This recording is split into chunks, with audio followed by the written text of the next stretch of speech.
Capricorn.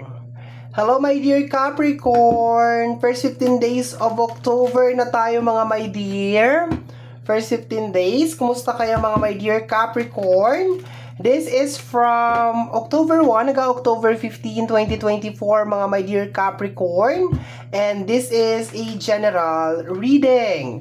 Reminder mga my dear Capricorn na ang gagawin natin ngayon ay general reading, so hindi po ito 100% na magre-resonate para sa ating lahat. So please mga my dear Capricorn, lower your expectation pagdating po sa mga general reading. Last two shuffle na lang mga my dear Capricorn. Tingnan natin kung anong meron sa yung first 15 days of October, Capricorn. So, mag-umpisa tayo, my dear, sa overall energy. Pyramid spread pa rin tayo, mga my dear. Capricorn, first 15 days of October. Tingnan natin, my dear Capricorn.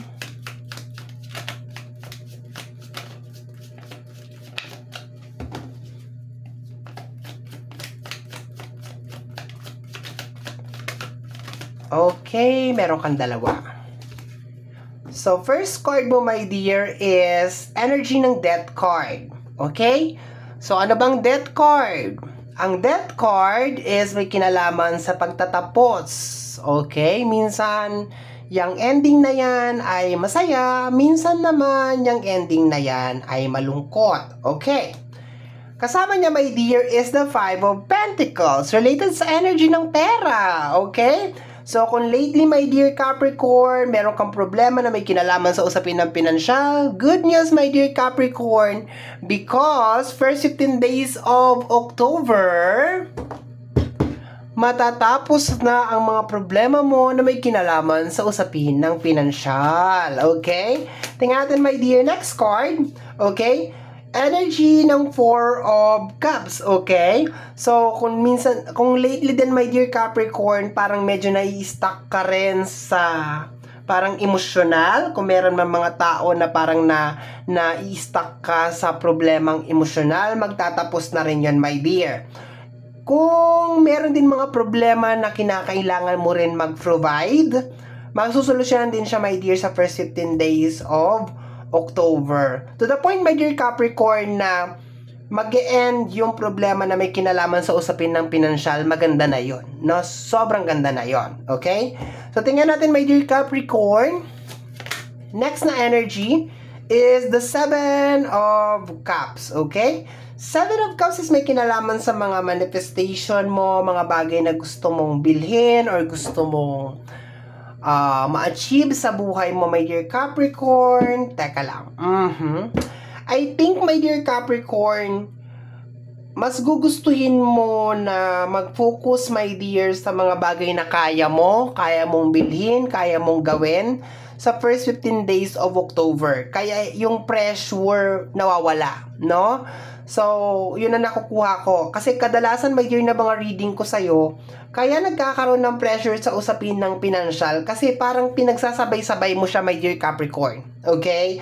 Parang gusto mo makapag-provide, gusto mo mabili to, gusto mo mangyari to. Pero dito, my dear, sa card mo, nakukuha ko, my dear, na parang mas ipa-priority mo talaga yung mga importante. Yun ang nakukuha ko dito, no? Kaya anong nangyayari sa usapin ng pinansyal, gumagaan siya. Okay? Tingnan natin. Next is the Seven of Pentacles. Good news din, my dear, kasi meron ka mga pinaghirapan or mga pinagpaguran, my dear, na posibleng hindi mo na expected na magbubunga pa siya, pero magbubunga siya, my dear, sa first 15 days of October. Diba? Ang ganda ng energy niya, my dear. So, posibleng baka meron kang mga investment, or meron kang mga binili, or kahit ano, my dear, na may kinalaman sa usapin ng pinansyal na parang akala mo hindi na siya mag-work or hindi na siya magkakaroon ng progress or kahit anong improvement. And, ayun, magkakaroon siya ng parang upgrade or progress, kung ano man yun na nakikita ko related sa energy ng pinansyal. Nakukuha ko rin dito, my dear, na kung meron ka rin mga ine-expect, my dear, na parang magbabayad sa'yo na may kinalaman sa usapin ng pinansyal, ito din yung time, my dear, na parang magpaparamdam sila sa'yo, okay? Related sa energy ng pera. Ang lakas ng energy na parang meron mga magpapasok na pera sa'yo, merong mga magbabayad sa'yo. Yun ang nakukuha ko dito.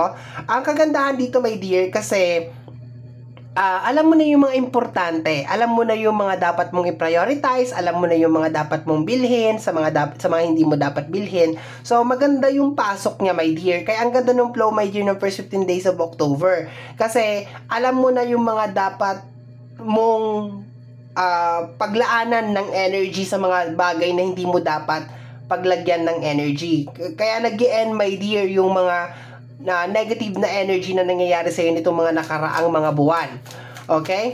Next na energy, my dear Capricorn, first 15 days of October. Isa to, my dear Capricorn, sa pinakamaganda mong reading. Okay? The Three of Swords. So, sabi ko nga sa iyo, my dear, kung merong mga tao na parang kinokontrol ka emotionally, or parang minamanipulate ka, or parang hindi ka makamove on sa kanila, ito din yung time, my dear, na mag-e-end din yon, okay? Mas focus ka talaga, my dear, sa paggawa ng pera, okay? Isa din yun sa energy na nakakatulong para, di ba, ma-attract mo itong magandang energy ng first 15 days of October. You are releasing, my dear, makikita mo naman dito si Three of Swords, ayan, pinapakawalan mo, my dear, ang galit, inis, puot sa puso mo, my dear, and nagtitrigger yun, my dear, kung bakit nag-activate, my dear, itong pagkawala ng blockages sa loob ng usapin ng pinansyal. Okay, very very nice na energy, my dear, sobrang ganda lang. Okay, last 4 cards tayo, my dear Capricorn, last 4 cards. First 15 days of October para sa ating mga, my dear Capricorn. First 15 days of October. 4 na card na lang to, mga, my dear Capricorn. Okay? We have here the 10 of Cups. Ayan. Focus ka rin daw, my dear, sa energy ng pamilya. Kung meron kang anak, magiging very focus ka rin, my dear, sa mga pangangailangan ng iyong anak sa first 15 days of October. Okay? Focus ka, my dear, sa energy ng family. Mas focus ka sa bata. Yun ang nakukuha ko. Next na energy, my dear, is the 5 of Cups. Ayan.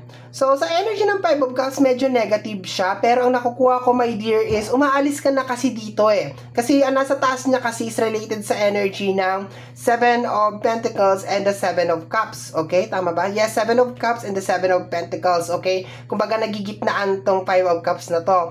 So, I think, my dear, mas na-appreciate mo na parang hindi kawalan yung isang energy o yung isang tao or kung ano man yung ile-let go mo, my dear, sa first 15 days of October. Parang nare-realize mo, my dear Capricorn, na hindi naman talaga siya ganun kawalan or hindi naman talaga masakit or parang ganun. Parang nare-realize mo na ayaw mo mag-focus dun sa mga negative.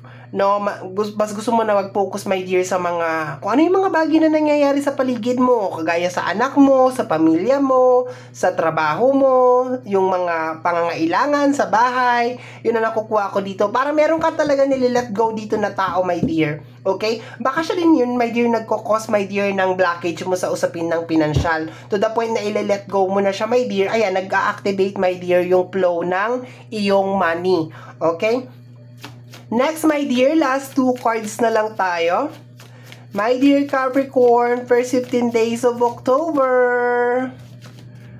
Capricorn, first 15 days of October. Very nice reading, my dear. Sobrang ganda. Okay? We have here the energy of the High Priestess. Natauhan ka na, my dear.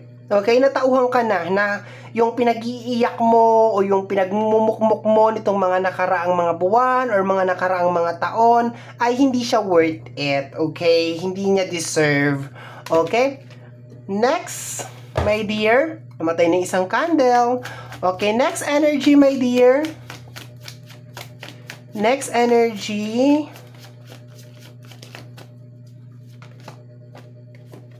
is the Queen of Swords. Okay, gagawa ka na maraming pagbabago, my dear. Okay, gagawa ka na maraming pagbabago, my dear, sa first 15 days of October. And I'm so happy for you, my dear. Ayan o, the Eight of Cups. Ayan o, you are walkout maldita. Ang tawag ko sa card na to is walkout queen. You will be walking out sa mga taong toxic, sa mga taong hindi ka pinapahalagahan, sa mga tao na nagkakos ng negative energy sa buhay mo, sa mga backstabbing energy na dulot ng Seven of Swords, Nine of Cups, okay? Focus ka sa iyong mga goals, okay, in life. Ayan, magpapahinga ka na muna, my dear. Ayan, posibleng meron ka rin mga end na mga connection. Ayan, makakapag-decide ka na rin, my dear. Finally, kung medyo nahihirapan ka makapag-decide, napakaganda nung energy, my dear. Aalis ka sa mga backstabbing na energy. Focus ka sa iyong mga manifestation in life. Focus ka sa iyong mga pangarap ulit. If just in case, my dear, meron kang mga pangarap na parang hindi siya, di ba sabi ko nga sa iyo, my dear, parang meron mga bagay kang parang naumpisa na akala mo hindi siya magbubunga or hindi mo na ma-achieve na kaya mo pa pala siyang ma-achieve. So, sobrang ganda, my dear. And I think kaya to nangyayari yung ganitong energy, my dear Capricorn, because of pinipili mo, my dear Capricorn, na umalis sa mga energy na nag-hold sa'yo down. Okay? So, my dear Capricorn, very, very nice reading. Yan ang reading mo para sa yung first 15 days of October. Somehow, my dear, kung nagustuhan mo to, especially kung napadaan ka lang, don't forget to subscribe. Pakiclick lamang po ang notification bell para ma-update ka sa aking mga upload. And free to like, free to share, free to comment sa lahat ng ating mga videos. Once again, my name is RJ, also known as Apo J. Maraming salamat po. And until next time, bye-bye! Thank you, my dear. Salamat po!